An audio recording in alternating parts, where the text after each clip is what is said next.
I'm here to talk a little bit of real talk, real world, from a guy who's been working from home for almost 20 years now. So there's a couple of things to remember, and I think that'll help you out throughout the day, starting with limiting your distractions. Right now, I know that there's, spouses that are home, there's partners that are home, there's roommates, there's brothers and sisters, dogs, cats, pets.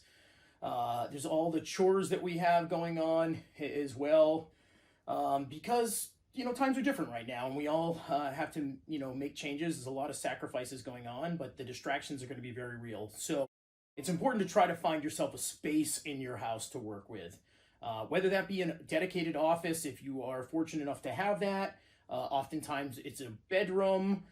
It could be a living room. Hopefully it's not the bathroom, but you know what? We do what we have to do to get by. So finding a space to work is going to be really important. Something else that's going to be really important is going to be scheduling time blocks. Time blocks will really help you kind of stay on target, but also build in things like breaks and that type of stuff. So I think breaks are very important. You should be taking them, and if you use time blocks, it'll kind of coincide with that.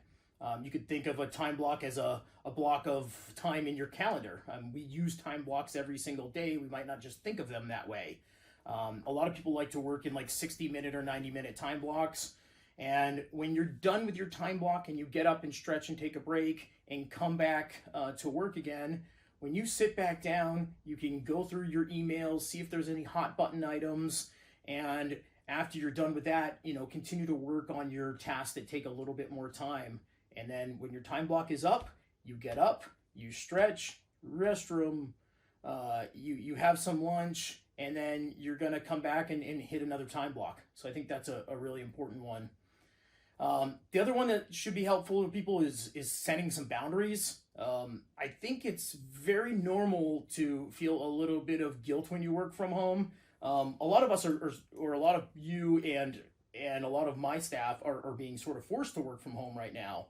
And that might be a little bit different. If you work from home already, the guilt associated with it is that you don't have to do the commutes, and you don't have to pay for the gas and fight the traffic and have that stress. So you almost feel like you got to be putting in extra time, extra hours, always be available, so that nobody back in the office thinks that you spend your day playing with the dog. So I think that's a normal feeling, but you need to try to talk yourself out of that, because if you allow yourself to answer your emails at all hours of the day, you're not going to get the mental break that you need. If the last thing you do is check your email before bed, you're going to be thinking about that and not get a good night's sleep. So setting some boundaries and working around those hours, I think, is very important thing for people to be doing right now. And so I'll keep sending out these tips and tricks along the way, but I just wanted to talk about those, just kind of a couple of those things, and I'll send some more out. And sometimes the videos may change, and there might be more tips about, how your learning management system can help you out through this time as we're all dealing with the challenges of COVID-19 and the coronavirus. Appreciate everybody watching. Stay safe. Cheers. Bye.